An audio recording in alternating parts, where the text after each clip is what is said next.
and welcome to AWS reInvent. I'm David Hill.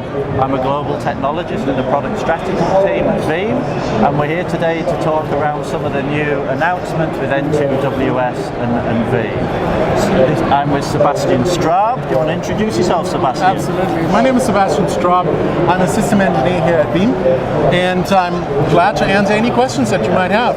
So there's been a lot going on at reInvent talking about backups and data management and recovery. We've been talking about backup and recovery 2.4 from N2WS and Veeam. Can you tell us a little bit more about some of the integrations with S3 object storage platforms?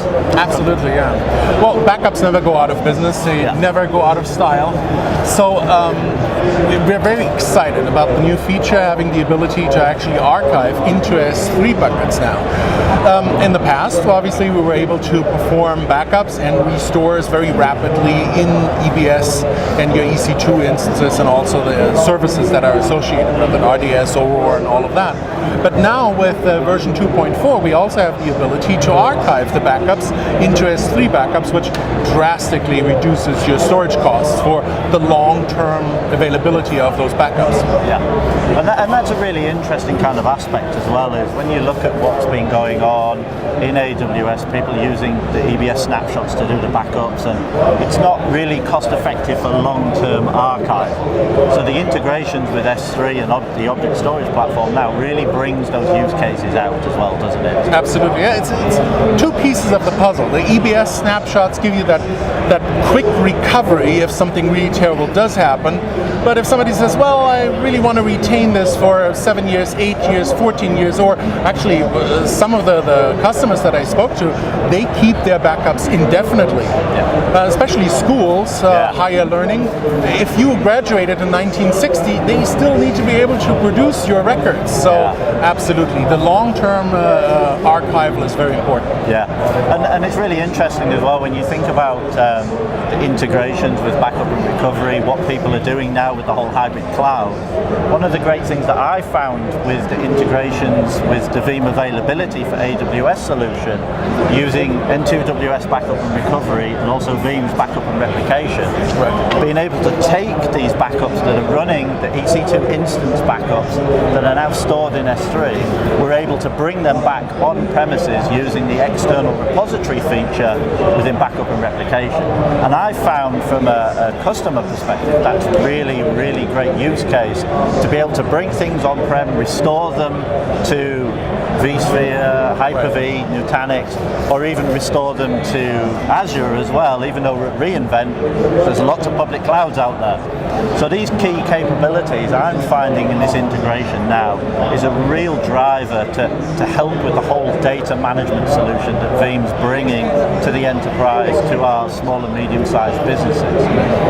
Also as well, do you want to tell me a little bit about some cool features that backup and recovery can do around VPCs and things like that in EC2? Absolutely, absolutely.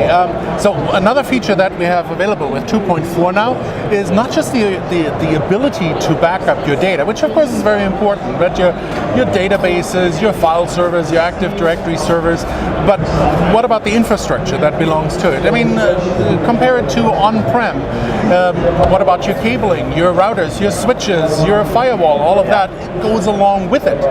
Just standing in a room just with your server isn't going to cut it. So having the ability to actually back up in regular intervals the entire infrastructure, VPC, subnet, security group, routing tables is extremely important. And 2.4 can do this now in a jiffy. Basically, I can replicate my entire infrastructure settings into another region or even into another AWS account.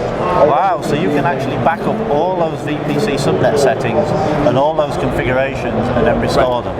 And we're not going to create any unnecessary backups of the configuration because we monitor if there is a change. And if there is a change, then we're actually going to capture this. So I could theoretically go back to a specific point in time, such as last October on the 13th, not just the data, but also my infrastructure configuration settings from that day and point in time.